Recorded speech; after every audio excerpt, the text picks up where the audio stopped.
Okay. Stop whatever you're doing. I'm serious. Put down the phone. Wait, no, don't put down the phone. You need to watch this, but mentally, clear your schedule. Because I'm about to tell you a story that made me, a grown woman who has seen everything on the internet, sit back and say, oh, oh no, oh yes. Picture this. 4 sisters. Black. Beautiful. Broke. Their daddy just died.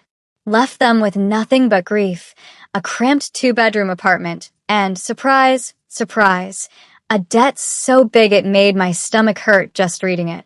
$2.3 million to the Korean Mafia. Yeah. The Mafia. Now, normally when you owe money like that, bad things happen. Very bad things. The kind of things we don't talk about at the dinner table. But these sisters? They got lucky. Or unlucky? Honestly, I'm still trying to figure that out. Because instead of being scattered and sold to God knows who, all 4 of them ended up in front of one man. Park Ming. They call him the Dragon. 6'5". Body like he was carved by ancestors who knew exactly what they were doing. Tattoos climbing up his neck like they're trying to reach his jawline. Hands so big that when he picks up a glass of whiskey, the glass looks like a shot glass. And his eyes? Girl. His eyes. Black as midnight. Cold as ice. Looking at you like he already knows every secret you've ever kept and every lie you've ever told. This man runs the entire Dragon Syndicate. We're talking drugs, weapons, politicians, police. If it moves in this city, it moves because Park Ming allows it to move. He's untouchable. He's terrifying. And when his men dragged those 4 sisters in front of him and said, pick one as payment, you know what this man did? He looked at all 4 of them, slowly, one by one, and he said, with his whole chest, why would I pick one when I can take all 4? Girl. The audacity, the caucasity. Wait, he's Korean. The Lion King energy of it all. 4 wives. This man decided on the spot that he was going to have 4 wives. And not just any wives. Sisters. Who have to figure out how to share him, how to live with him, how to survive him. Now, here's where it gets good. Because these sisters, they're not fighting each other. Nah. They're not pulling hair and throwing drinks and calling each other out of their names. They're ride or die. Florence, the oldest, would burn the whole world down for her sisters. Diana, the second one, has enough attitude for all 4 of them combined. Prudent, the shy one, might be soft, but she's stronger than she knows. And Benita, the baby, that girl's got a heart so pure it makes everyone around her want to be better. 4 sisters. 4 queens. 1 dragon who refuses to let any of them go. This is their story. And baby, if you're not subscribed yet, you're about to be mad at yourself when this video ends on a cliffhanger and you can't find part 2. So, do yourself a favor. Subscribe. Right now. Tap that button. Hit the bell. Do a little dance if you wanna. I don't judge. You ready? Good. Let's get into it. The apartment still smelled like their father. Old Spice cologne, the kind that came in the red bottle, the kind he'd been wearing since Florence was a little girl sitting on his knee while he graded papers at the kitchen table. Peppermintea. He drank it every night before bed, said it helped him sleep, even though Florence knew he barely slept at all those last few months. And beneath all of that, faint, stubborn, clinging to the curtains and the carpet, the smell of those cheap cigars he always swore he'd quit. Next month, baby girl. I'll quit next month. He never did. Florence stood at the kitchen sink, gripping the edge of the counter so hard her knuckles had gone pale beneath her brown skin. Her nails dug into the laminate. The dishes sat unwashed in front of her, had been sitting there for 3 days now, but she couldn't bring herself to move. Moving meant doing. Doing meant thinking. Thinking meant accepting that he was gone. And Florence wasn't ready for that. Behind her, the soft sounds of her sisters filled the cramped living room like a familiar song.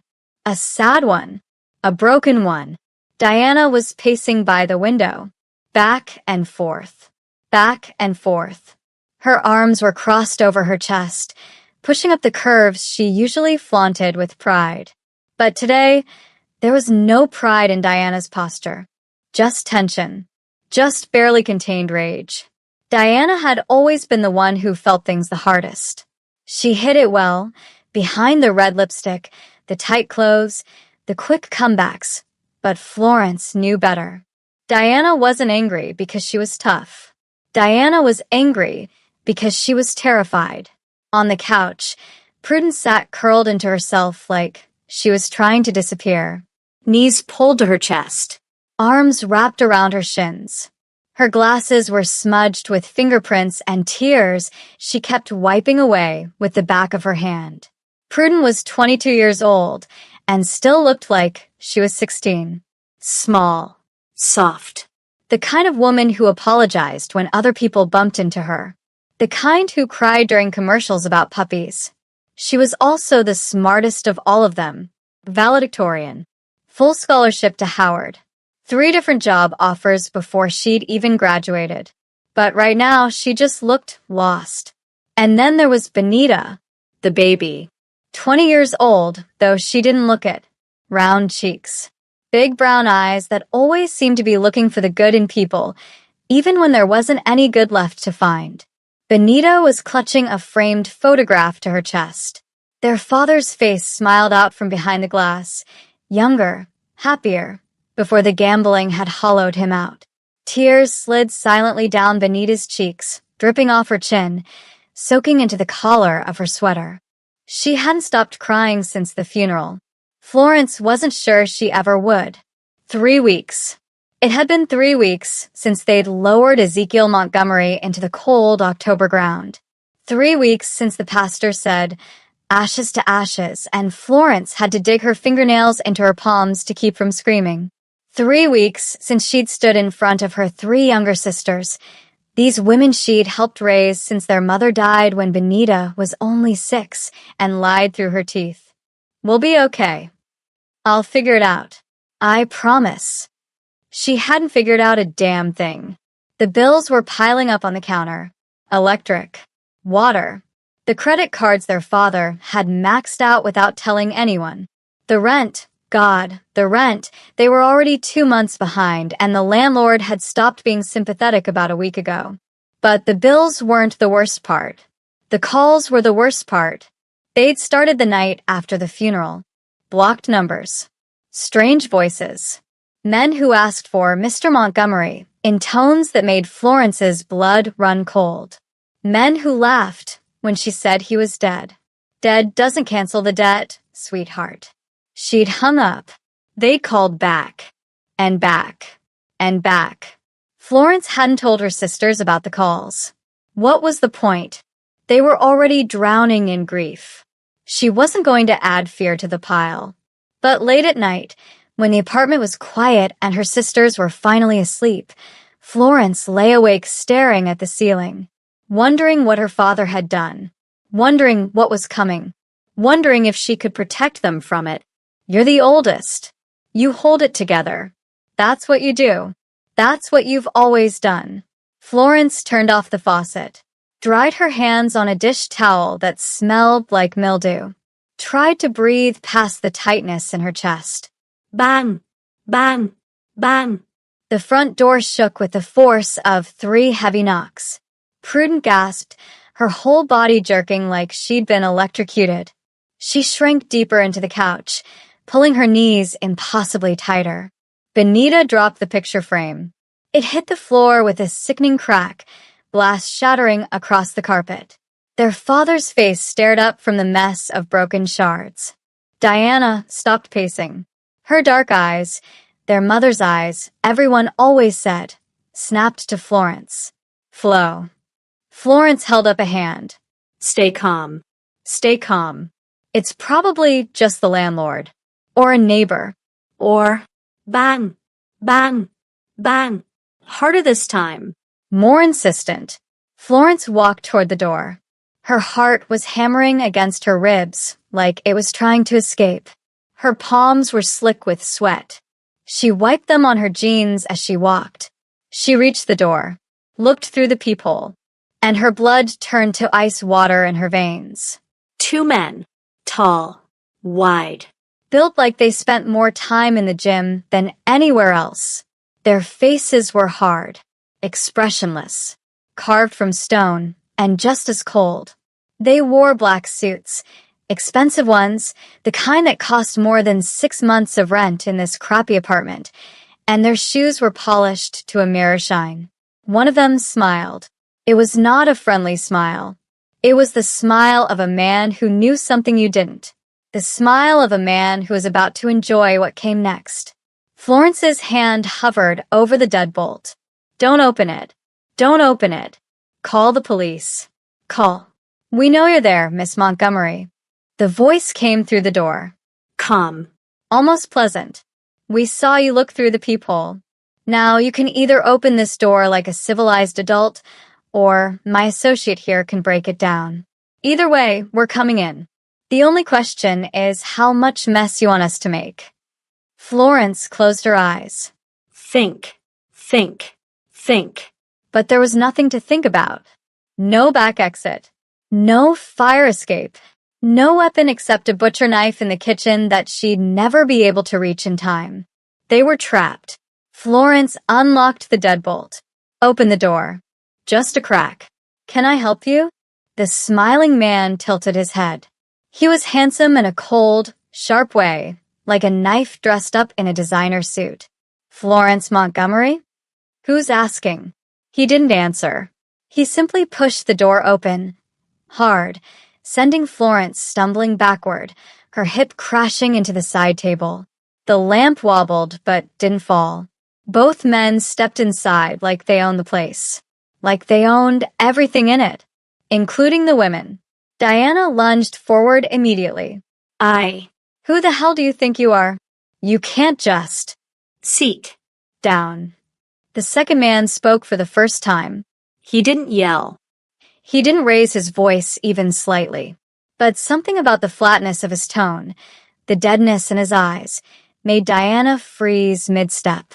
She was brave. She wasn't stupid. Florence grabbed her sister's arm, pulled her back gently but firmly. Her eyes stayed locked on the smiling man. He was clearly the one in charge. We're here about your father's debt, he said, glancing around the apartment with an expression of thinly veiled disgust. His gaze lingered on the water stain on the ceiling, the crack in the window, the second-hand furniture that had seen better decades. Must be hard, he mused, almost to himself. Growing up with nothing, watching your father pretend he could give you more. Florence's jaw tightened. What debt? The man reached into his jacket. For one terrifying second, Florence thought he was reaching for a gun. But he pulled out a folded piece of paper instead. He handed it to her. Florence took it. Her fingers were trembling. She unfolded it. Read the first few lines. Read the number at the bottom. And her vision blurred. $2,300,000. $2,300,000. No. Her voice came out as a whisper. No, that's impossible. Our father was a high school teacher. He taught history. He coached the debate team. He couldn't. Gambling. The smiling man said the word like it was nothing. Like it was a weather report. Underground poker rooms. High-stakes tables that most people don't even know exist. Your father found them about 4 years ago. Started small, a few hundred here, a few hundred there. But he had a taste for it, and no talent. He smiled again. That terrible, knowing smile. He kept betting, kept losing, kept borrowing more to cover his losses. And by the end, he shrugged. Well. You're holding the end in your hands. Prudence let out a whimper from the couch. Benita whispered, Daddy, like she was talking to a ghost. Diana's face had gone gray. For years? He was gambling for 4 years and we didn't. He was very good at hiding it. Desperate men usually are. Florence couldn't breathe. This wasn't real. This couldn't be real. Their father, their quiet, gentle father who read poetry and loved jazz and made pancakes every Sunday morning, was a gambler? An addict? A man who'd racked up millions in debt to people who sent men like this to collect? There has to be a mistake. Florence was grasping at straws now. She knew it, but she couldn't stop. We don't have this kind of money. We don't have any money. I can set up a payment plan. A monthly arrangement. I can get a second job. A third job. Whatever it takes. Just give me time to. The smiling man laughed. It was a soft laugh. A cruel laugh. The laugh of a man who had heard 1,000 variations of this same desperate plea. Miss Montgomery. He straightened his jacket, looked her dead in the eyes. The time for negotiation ended the moment your father's heart stopped beating. The room went silent. He knew the terms when he borrowed from us. He knew what would happen if he couldn't pay. And now that he's gone. The man's gaze swept across all four sisters. Slowly, deliberately. His debt passes to his next of kin. That's not legal. We don't operate within the bounds of legality, sweetheart. We operate within the bounds of power. And right now. He smiled. We have all of it. Florence's mind was racing. Run. Fight. Scream. Do something. But there was nothing to do. Nowhere to go. They were already caught. The smiling man glanced at his watch. Expensive. Gold.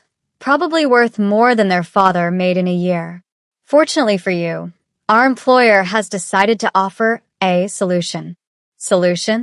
The debt is too large to be repaid through conventional means. So it will be repaid through unconventional ones. He looked at Florence, then Diana, then Prudent, then Benita, one by one, weighing, measuring. You've already been sold. Prudent couldn't stop shaking. The van had no windows, no light, just the rumble of the engine beneath them and the thick, suffocating darkness pressing in from all sides.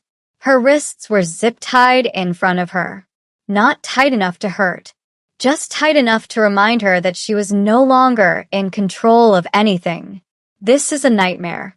This is a nightmare. Wake up. Wake up. But she couldn't wake up. Because this wasn't a dream. This was real. This was happening. Florence sat on her left, rigid, silent. Her jaw clenched so tight that Prudent could see the muscles jumping beneath her skin. She was planning something. She was always planning something. But for once, Prudent didn't feel comforted by her sister's quiet competence. Because there was nothing to plan. No angle to work. No solution to find. They'd been taken. Sold. Like furniture. Like objects. Like they didn't matter at all. Diana sat on her right, coiled tight as a spring. Her body was tense, vibrating with barely contained rage. If she could have burned their captors alive with her eyes, she would have. But rage wouldn't save them either. Benita was pressed against Prudent's side, her head resting on Prudent's shoulder. Her body trembled with silent sobs. She'd always been the baby, the one they all protected, the one who still believed in happy endings. Prudent wondered if Benita would ever believe in anything again after tonight. The van hit a bump, and Prudent's shoulder slammed against the metal wall. Pain shot through her arm. She bit her lip to keep from crying out. Don't make a sound. Don't give them anything. Just survive. Just survive. The words ran through her head on repeat. A prayer. A plea. A promise she wasn't sure she could keep. Time lost meaning in the dark. Minutes felt like hours. Seconds stretched into eternities. And then finally the van stopped. Prudent's heart seized in her chest. Doors opened. Hands reached in, large hands, rough hands, and grabbed them. Pulled them out into the night. The cold air hit Prudent like a slap. She gasped, her lungs burning, her eyes watering as they adjusted to the sudden brightness. They were standing in front of a building that looked like it belonged in another world. Sleek black architecture, all sharp angles and polished surfaces. Gold accents gleaming under carefully placed spotlights. No sign, no name, nothing to indicate what this place was or who it belonged to. But the men in black suits stationed at every entrance, at least a dozen of them, all watching, all silent, told Prudence everything she needed to know. This was a fortress, and they were prisoners. We're going to die here. The thought came unbidden. Cold. Certain. We're going to die here, and no one will ever know what happened to us. The men pushed them forward, through heavy double doors that opened silently, like the building itself was expecting them, down a corridor lined with dim red lights that made everything look like blood, past doors that led to rooms Prudence didn't want to imagine. And then, they emerged into a space that stole the breath from Prudence's lungs. It was massive. Cathedral ceilings soaring so high they disappeared into shadow. Black marble floors polished to a mirror shine. Crystal chandeliers hanging like frozen tears, dripping light across the cavernous room. The walls were lined with art, modern pieces, abstract shapes, splashes of color that probably cost more than Prudence would make in 10 lifetimes. And, at the far end of the room, a throne. No. Not a throne. A chair. A high-backed leather chair, black as midnight, sitting on a raised platform at the top of 3 marble steps. But the man sitting in it? He made it a throne. Prudence's heart stopped. She'd seen powerful men before. Her father had introduced her to principals and politicians and business owners, men who wore their authority like expensive suits. But this was different. This man didn't wear his power. He was power. He was enormous. Even sitting, Prudence could tell he'd tower over everyone in this room. Tall. Broad. Shoulders that looked like they could carry the weight of empires. His hair was black, pure black, no trace of gray, pushed back from a face that was devastatingly beautiful in the way a blade was beautiful. Sharp cheekbones that could cut glass. A jaw that looked carved from marble. Full lips pressed into a flat, expressionless line. And eyes. God, his eyes. They were dark. So dark they looked black. Like staring into the void. Like looking into a night sky with no stars. And right now, those eyes were fixed on them. On her. Prudence felt herself shrinking. She wanted to disappear. Wanted the floor to open up and swallow her whole. Wanted to be anywhere but here, under the weight of that impossible gaze. Tattoos crept up from the collar of his black dress shirt. Intricate designs in black and gray, climbing his neck like vines, disappearing into his hairline behind his left ear. His hands rested on the arms of the chair. Large. Veined. Decorated with heavy silver rings on nearly every finger. He didn't move. He didn't speak. He just watched them, like a predator deciding whether its prey was worth the chase. The smiling debt collector from earlier stepped forward, bowed deeply, a full, reverent bow that made Prudence's stomach turn. Mr. Park. His voice was different now, smaller, subservient, as promised. The Montgomery sisters, all 4 of them. Silence. It stretched across the room like a living thing. Heavy, suffocating, endless. And then, he spoke. These are the 4? 3 words. Just 3 words. But his voice, it was low.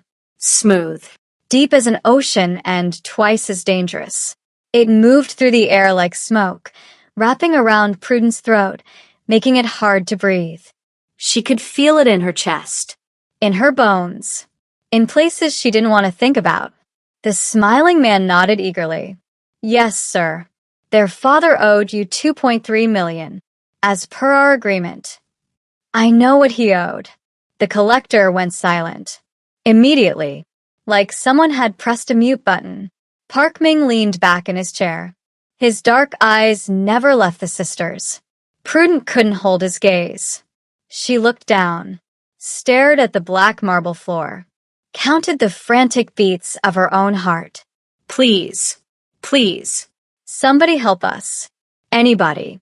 Please. No one answered. Okay. I need y'all to pause for just 1 second. Take a breath. Unclench your jaw. Maybe take a sip of water because, girl, I know you're stressed right now. Because this man, Park Ming, 6'5" of pure, unadulterated danger sitting on a throne like he owns the world? Baby, he probably does own the world. At least his part of it. And he's looking at these 4 sisters like he's already made a decision about them. Like he's already decided something that's going to change their lives forever. Now, what happens next? That's the part that had me screaming at my screen. If you're not subscribed yet, I don't even know what you're doing with your life. Hit that button. Right now. Because what Park Ming is about to say. Girl, you're not ready. But we're gonna find out anyway. Diana wasn't scared. That's what she told herself. I'm not scared. I'm not scared. I'm not scared. The words repeated in her head like a drumbeat. A war cry. A shield against the terror that was trying to claw its way up her throat. She stood with her shoulders back, chin lifted, chest out. Her curves were on full display in the tight jeans and low-cut burgundy top she'd been wearing when they were snatched from their apartment. The outfit was meant for a night out with friends, not this. But Diana had learned long ago that her body was a weapon. And right now, she was ready to use it. Let him look. She'd been looked at by men her whole life, undressed by their eyes before she'd even finished walking into a room, reduced to measurements, reduced to fantasies, reduced to a body without a brain, a face without a soul. She'd learned to use it, to weaponize it, to make men so distracted by her curves that they never saw the knife coming. So let this man look. Let him stare at her breasts, her hips, her thick thighs. Let him underestimate her like all the others. She'd find a way out of this. She always found a way. But then, she met his eyes. And everything changed. Because Park Ming wasn't looking at her body. He was looking at her face. Her eyes. And what she saw in his gaze wasn't lust. It was recognition. Like he could see something beneath the attitude. Beneath the armor. Beneath the careful construction of Diana the seductress. Like he could see the scared little girl underneath. Diana hated it. She hated it with every fiber of her being. She forced herself not to look away. Forced herself to hold his stare. I'm not afraid of you. I'm not afraid of anyone. The corner of his mouth twitched. Just barely. Like he found her amusing. And that made Diana even angrier. The smiling debt collector stepped forward, rubbing his hands together like a greedy merchant showing off his wares. Mr. Park, as per our original agreement, you may select one of the sisters as payment for the debt. Diana's blood ran cold. Select one? The remaining 3, the collector continued, will be sold to other interested parties to cover the remainder of the... Sold where? That was Florence. Her voice was sharp as a blade, cutting through the collector's sales pitch like a knife through paper. Where are you planning to sell my sisters? The debt collector didn't even glance at her, just kept his eyes on Park Ming like a dog waiting for its master's approval. That's not your concern. Diana saw red. Pure, blinding red. The hell it isn't. Quiet. One word. From Park Ming. And somehow, impossibly, Diana's mouth snapped shut. She didn't want it to. Every instinct in her body was screaming at her to keep fighting, to curse him out, to tell him exactly what she thought of him and his throne and his ridiculous god complex. But her voice wouldn't come. Her body wouldn't move. It was like his word had physically locked her in place. And that scared her more than anything else. Park Ming rose from his chair. Oh God. Standing, he was even more terrifying. He had to be 6'5" at least. Maybe 6'6".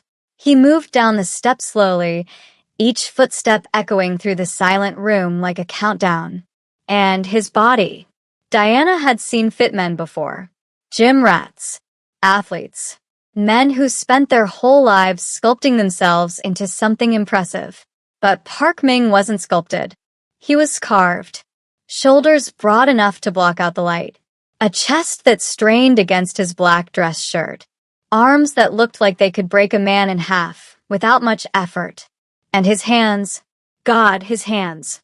They hung at his sides as he walked, but Diana couldn't stop staring at them. Large. Thick-fingered. Veined. Those silver rings catching the light with each step. Hands that could probably wrap around her entire waist. Hands that had probably done terrible things. Hands that were coming closer, and closer, and closer. He stopped in front of them. 3 feet away. Close. Too close. Diana could smell him now. Sandalwood. Tobacco.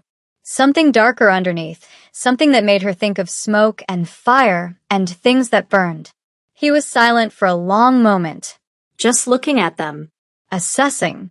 Then he began to move. He stopped in front of Florence first. Her eldest sister stood firm, even though Diana could see the tremble in her hands. Florence's chin was lifted. Her eyes were blazing. Park Ming tilted his head. Those black eyes traced her face like he was memorizing every detail. Defiant, he murmured. His voice was even more devastating up close. Low and smooth and rumbling through Diana's chest like distant thunder. Even now, surrounded by my men, in my house, with no way out. He paused. You're still planning, still calculating, still looking for an escape. Florence didn't flinch. You're damn right I am. Something flickered across Park Ming's face. Not anger, not irritation. Interest. A spark of genuine curiosity. There and gone in an instant. Good, he said quietly. Don't stop. He moved on. To Diana. He stopped directly in front of her. So close she could feel the heat radiating off his body. So close she had to crane her neck to meet his gaze. She forced herself to look up. Forced herself to hold that bottomless black stare. His eyes dropped, just for a second, traveling down her body so quickly she almost missed it. Then they returned to her face. Bold, he said softly. The word rumbled through her. You want to slap me right now. Maybe worse. I can see it in your eyes. The rage. The defiance. Diana's hand twitched at her side. She hadn't even realized she'd been clenching her fist. His lips curved. Just barely. A ghost of a smirk that made her want to scream. Brave, he said. Stupid, but brave. I'm not stupid. The words came out before she could stop them. His eyebrow twitched. No. No. I'm smart. Smart enough to know that men like you are all the same. You think your money and your muscles and your... She gestured vaguely at his face. Your everything gives you the right to take whatever you want. And you think it doesn't? I know it doesn't. He stared at her for a long moment. Then he leaned down. Close. Too close. His breath was warm against her ear. We'll see. He pulled back. Moved on. And Diana was left standing there, her heart pounding so hard she thought it might crack her ribs, wondering if she'd just made things better or worse. Prudent was next. Diana watched her baby sister tremble as the giant of a man stopped before her. Prudent was staring at the floor, her whole body shaking, tears streaming silently down her cheeks. Park Ming didn't touch her, but he leaned down, just slightly, enough to put his face closer to her level. Look at me. Prudent shook her head. A tiny motion, barely a movement at all. Little one. His voice was softer now, still commanding, but gentler. Look at me.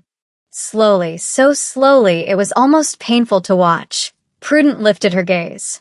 Her eyes were red and swollen. Her glasses were crooked on her face. She looked like a rabbit caught in a trap. Park Ming studied her for a long, silent moment. The room held its breath.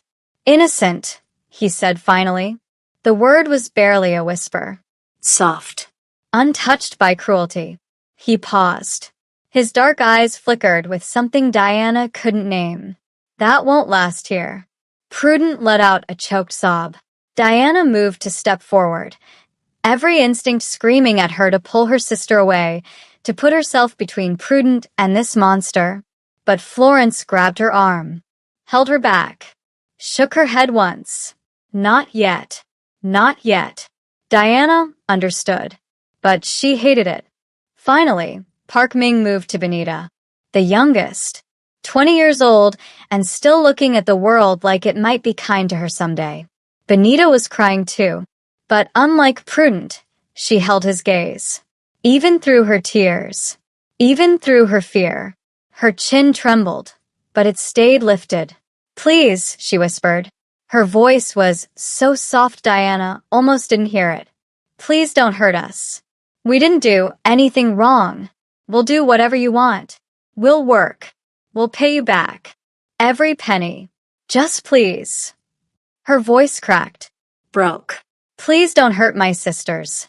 Not herself. Her sisters. Diana felt something crack in her chest. Park Ming stared at Benita for a long, silent moment. Something moved behind his eyes. Something human. Something almost like pain. Sweet, he said finally. His voice was rough. Dangerously sweet. You have no idea, do you? What men would do for a woman like you. What wars would be fought. What blood would be spilled. Benita shook her head. I don't want any of that. I just want to go home. Home, Park Ming repeated, like he was tasting the word, like it meant something different to him than it did to her. We'll see about that. He turned away, walked back toward his throne. The distance between them yawned open like a wound. The debt collector stepped forward eagerly, practically vibrating with anticipation. So, which one, Mr. Park? I personally recommend the curvy one. He jerked his chin toward Diana. She'd fetch a high price elsewhere if you don't want her for yourself, but she has obvious assets. The innocent one would appeal to certain clients as well. Very fresh, if you understand my meaning. Diana felt bile rise in her throat. Prudent made a small, broken sound. Florence stepped forward. You disgusting piece of... Shut your mouth. Park Ming didn't yell. He didn't need to. The collector went pale. I'm sorry, sir. I didn't mean... You're speaking about my property. Choose your words more carefully. His property. Diana wanted to scream. Wanted to lunge forward and claw his eyes out. Wanted to burn this whole building to the ground. But she didn't move. Couldn't move. Because Park Ming was turning around, facing them again. And when he spoke, his voice was calm. Cold. Absolute. Why would I choose one? His dark eyes swept across all four sisters. Slowly. Deliberately. Possessively. When I can have all four? I need a moment. Did he just say what I think he said? All four. All four. This man looked at four whole sisters, for grown women with their own lives and dreams and personalities, and said, yeah. Meaning. All of them. Not one. Not two. Four. The audacity. The confidence. The absolute, unhinged, big dick energy of this man. Girl, I can't handle one man's laundry and Park Ming is out here collecting wives like Pokemon cards. Gotta catch 'em all, apparently. I'm stressed. I'm speaking. And we haven't even gotten to the good part yet. If you are still not subscribed, I don't understand you. I genuinely do not understand what you're doing with your life. Subscribe. Hit the notification bell. Do it now. Because these sisters, they're about to find out exactly what it means to belong to the dragon. Now, let's get back into it. The room erupted into chaos. What? That was Florence, stepping forward, her whole body rigid with rage, her fists clenched at her sides like she was ready to fight every person in this room and probably win. You can't be serious. Diana was moving too, positioning herself in front of Prudent and Benita like a human shield. This isn't a goddamn buffet. You can't just take all of us. We're human beings. We're not. We're not property. Aren't you? Park Ming's voice cut through the shouting like a knife. You were sold to pay a debt. Your names were written on a piece of paper and handed to me like a receipt. Whether you like it or not, whether I like it or not, that makes you property. Florence made a sound that was somewhere between a scream and a growl. I don't care what piece of paper says. And yet, here you are, in my house, surrounded by my men, wearing zip ties on your pretty wrists. His dark eyes glittered. Property. Benita felt sick. Her stomach churned. Her head spun. This couldn't be happening. This couldn't be happening. She was supposed to be at work tomorrow. She had an early shift at the bakery. Mrs. Chin was going to show her how to make the fancy croissants, the ones with the chocolate inside. She'd been looking forward to it all week. She was supposed to meet her friends for brunch on Saturday. She was supposed to finish the book she'd been reading, the one about the girl who fell in love with a prince. She was supposed to have a life. And now she was standing in a Mafia throne room, being told she was property. Being told she belonged to a man she'd never met. Being told she would never go home. Mama. The thought came unbidden, sharp and painful and sudden. Mama, I wish you were here. I wish you could tell me what to do. I wish you could hold me and tell me everything's going to be okay. But Mama was gone. Had been gone for 14 years. And Daddy was gone too. And now there was no one left to protect them. No one except each other. The debt collector looked nervous. He was shifting from foot to foot, eyes darting between Park Ming and the exit. Mr. Park, he said, his voice several octaves higher than before. The original agreement was for one sister. Just one. The others were meant to be distributed among your. The agreement is changed. Park Ming didn't raise his voice. He didn't need to. The collector flinched anyway. I'm tripling your payment. You'll have the full amount transferred to your accounts within the hour. You'll deliver the paperwork. All of it, every document with their names on it by morning. He paused. Let the silence stretch. Consider their father's debt dissolved. The collector's eyes went wide. Benita could practically see the calculations happening behind them. The greed replacing the nervousness. The dollar signs flashing like slot machine reels. Tripling? Sir, that's more than generous. Far more than generous. I'll have everything to you by. Leave. The collector stopped mid-sentence. Now. He didn't need to be told twice. He practically ran for the door, his expensive shoes clicking frantically against the marble floor. His associate followed close behind. The heavy doors slammed shut behind them. And then it was just them. 4 sisters. 1 dragon. Silence. It pressed down on Benita like a physical weight. She couldn't breathe.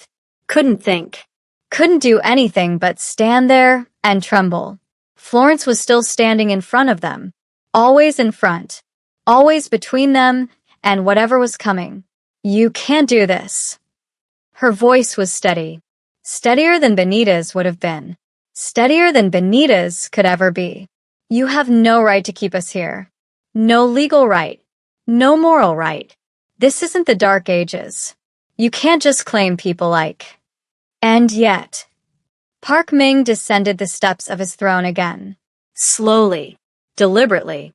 Each footstep a countdown. Here we are. He stopped at the bottom of the steps, still several feet away. But somehow, his presence filled the entire room. Your father knew the terms when he sat down at those poker tables.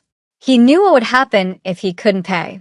He knew that the men he borrowed from didn't play by society's rules. His voice was calm.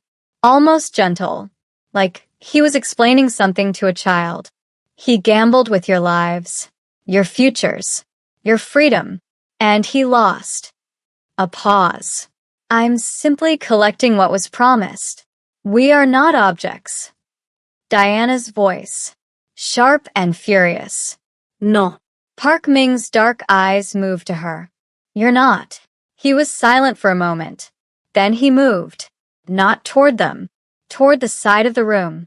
Toward a table that held a crystal decanter of amber liquid. He poured himself a glass. Took a slow sip. His back was to them.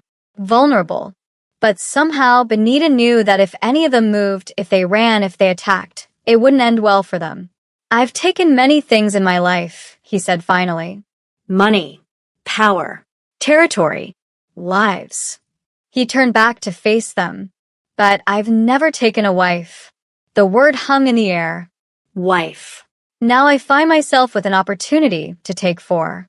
Benita's heart slammed against her ribs. This is insane, Florence started. Perhaps. Park Ming took another sip. Or perhaps it's fate. Fate.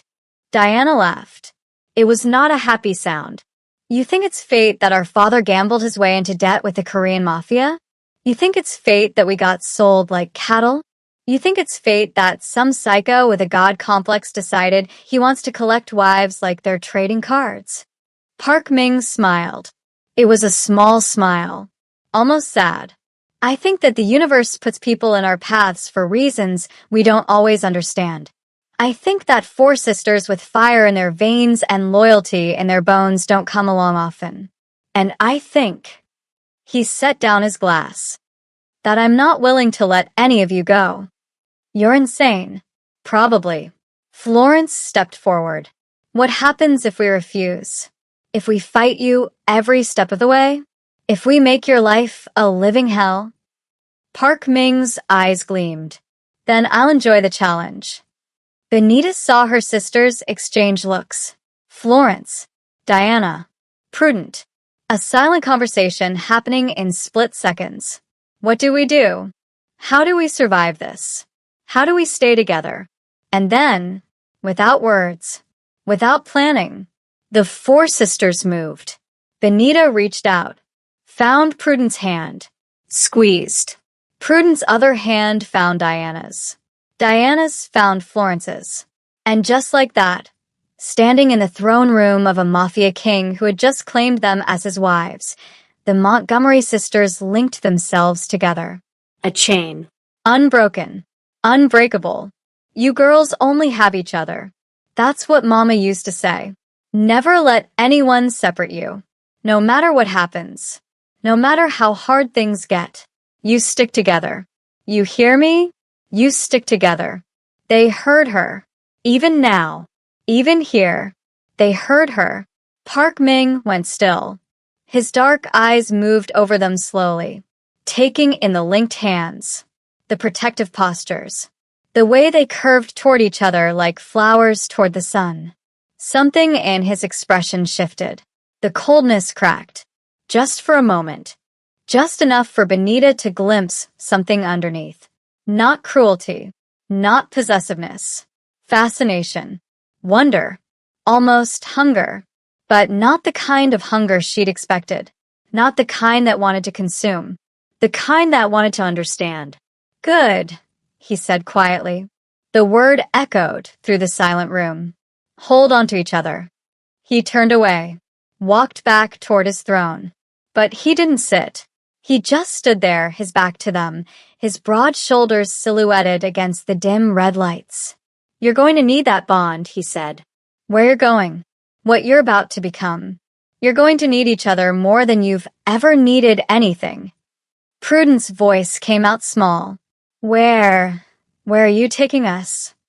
Park Ming turned his head, just slightly, enough for them to see the sharp line of his profile. Home. They thought he was a monster. Park Ming could see it in their eyes.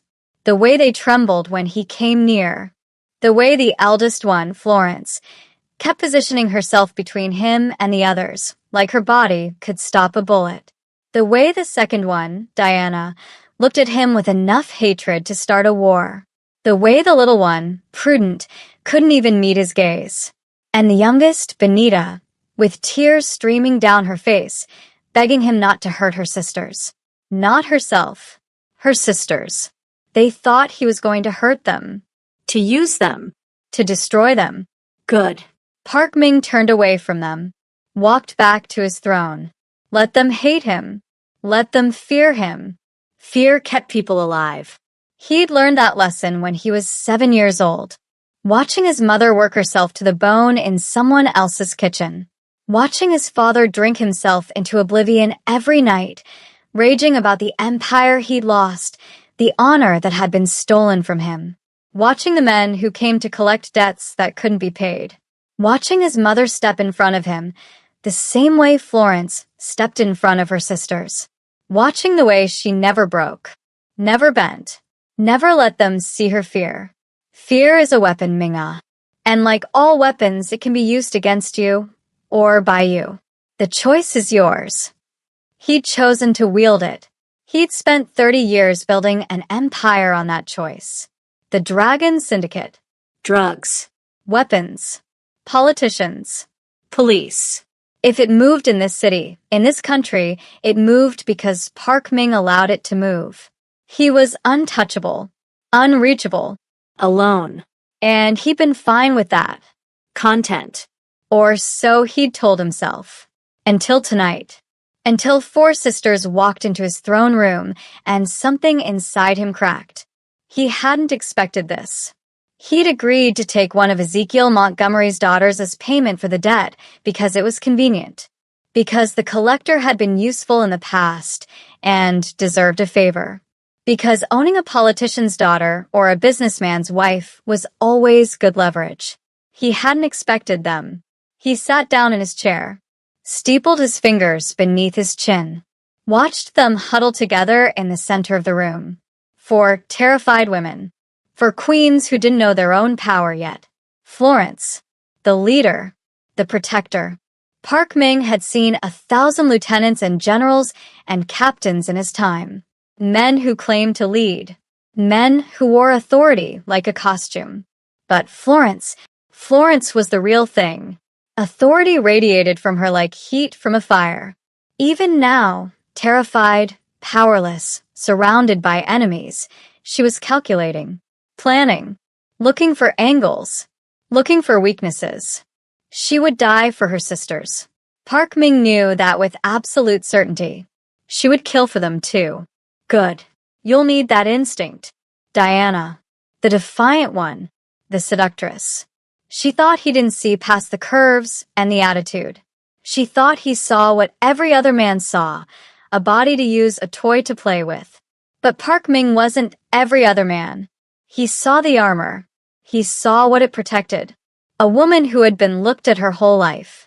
Reduced. Dismissed. Underestimated. A woman who had learned to turn that reduction into a weapon.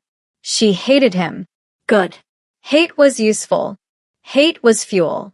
Burn bright, Diana. I want to see just how hot those flames can get. Prudent. The innocent. The soft one. She shouldn't be here. That was Park Ming's first thought when he saw her. She was too gentle for this world. Too kind. Too pure. This life would break her. Unless someone protected her. Unless someone made sure the darkness didn't touch her. You'll be safe here, little one. I'll make sure of it. He didn't know why that mattered to him. But it did. And Benita. Park Ming's jaw tightened. Benita. The youngest. The sweetest. The one who had begged, not for herself, but for her sisters. Please don't hurt us. In his entire life, Park Ming had met very few genuinely good people. The world had a way of crushing goodness, grinding it down, turning it into cynicism or cruelty or cold indifference. But Benita, she was still good. After losing her mother, after losing her father, after being sold to pay a debt she didn't know, she was still good.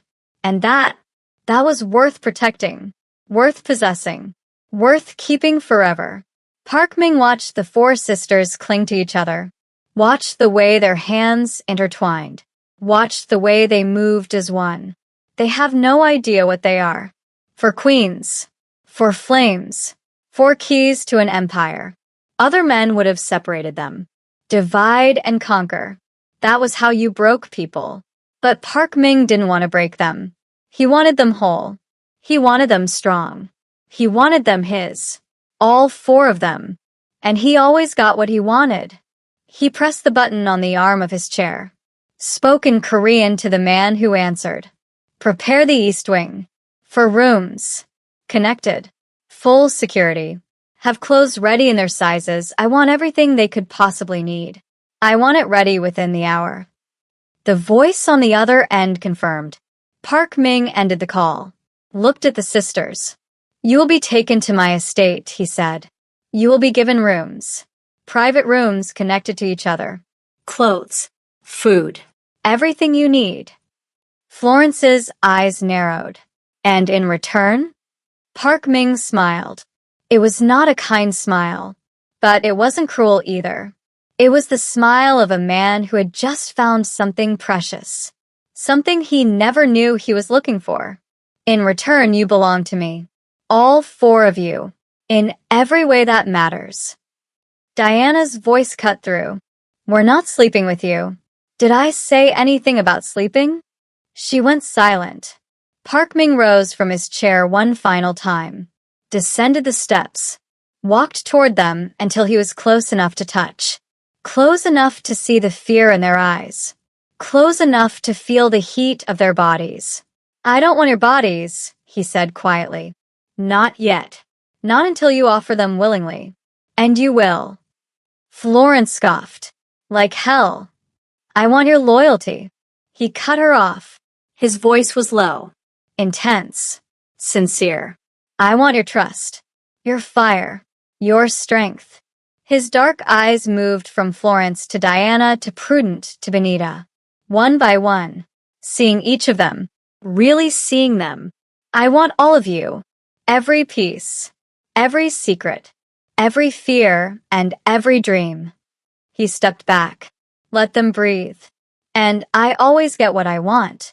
He nodded to his guards. They stepped forward. Gentle but firm. Cutting the zip ties from the sisters' wrists before guiding them toward the back exit. The women moved as one unit. Still linked. Still together. Park Ming watched them go. Florence looked back over her shoulder. Just once. Her dark eyes burned with hatred. With defiance. With a promise. I'm going to fight you every step of the way. Park Ming inclined his head. I'm counting on it, little queen.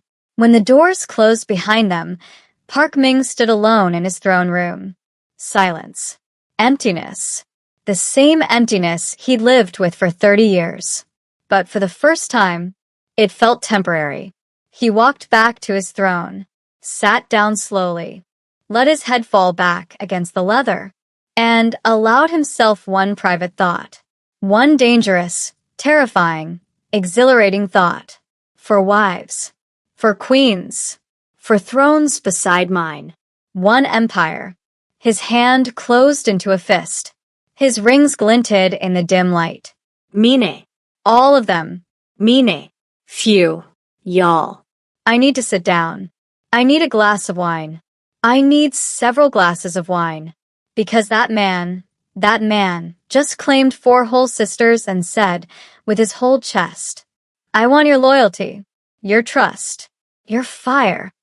I always get what I want. Baby. This man is not playing games. He doesn't want their bodies. Not yet. He wants their souls. And something tells me, these sisters, they might just give them to him.